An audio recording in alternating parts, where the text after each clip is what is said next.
อั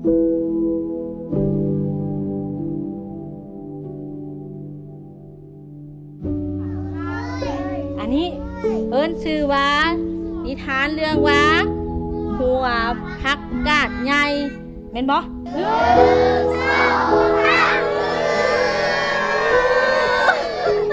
จับสองเบื้องมึงดูมันบ่แห้งเลยอันนี้น่ะเอาไหม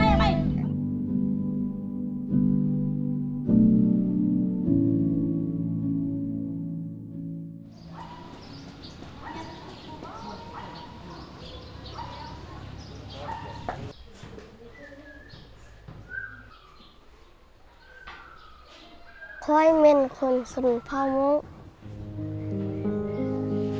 ค่อยมันไล่ที่ได้เห็นอยู่หงเหียนนี้เอาวันนี้ค่อยมีมูไล่คุณ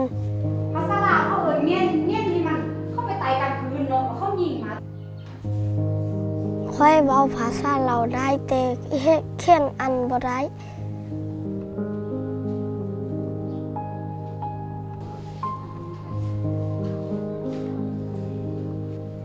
มันเข้าใจยากเป็นพอครูส่วนเป็นภาษาลาวใส่ภาษาใส่น้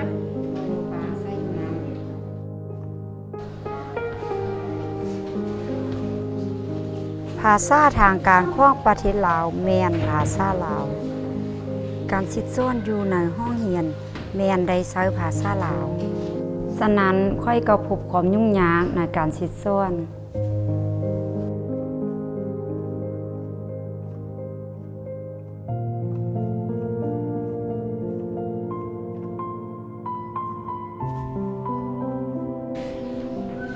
เทิงอย่างนั้นก็ตามชนเผ่าต่างๆที่อาศัยอยู่เขตผู้ดอย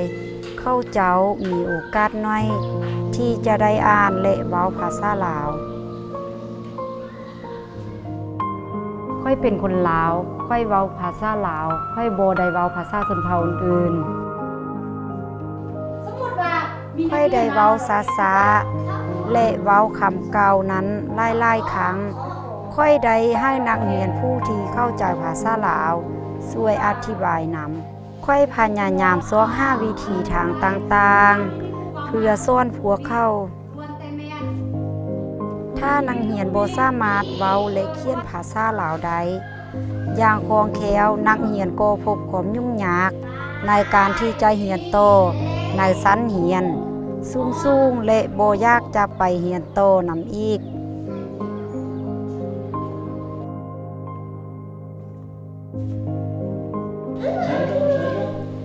ครอบครัวของค่อยมีทั้งหมด9 คนค่อยหักครอบครัวของค่อยวัดเฮาเว้าภาษามงอยู่หน้าเฮือน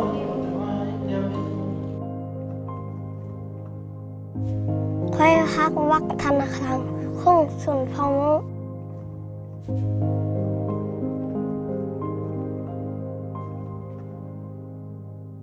แต่ค่อยก็อยากเว้าภาษาเราได้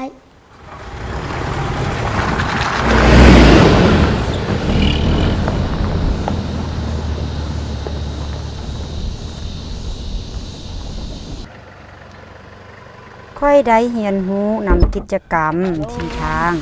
SVA ได้สอนให้เช่นว่าการอ่านจากปึ้มนิทานที่ม่วนซื่นสบายดีอาจารย์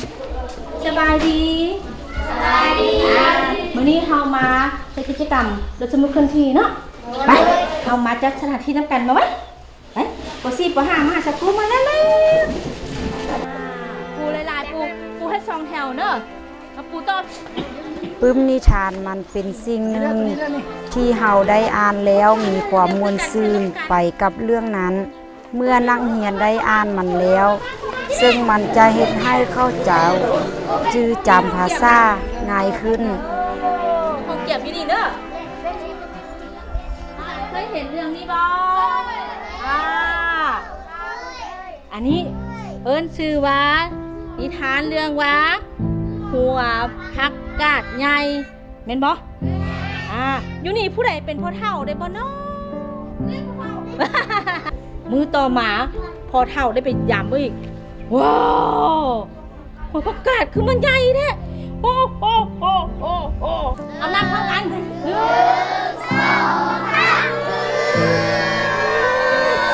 ต้องมานี่นะไปจับลังมามาแล้วมาสองน้ำแห้งๆกูทำมันบอกออกน้ำแห้งสองสาม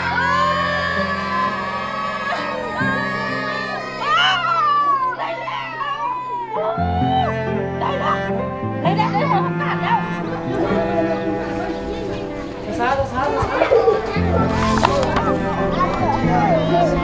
เวลา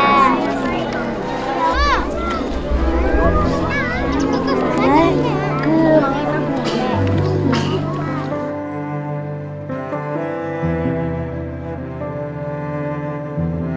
ค่อยมักพ้นทีทัน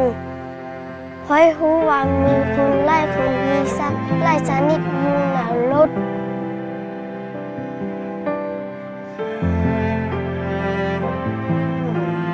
ค่อยต้องการเรียนรู้หลายๆอย่างค่อยต้องการเรียนต่อไปเลย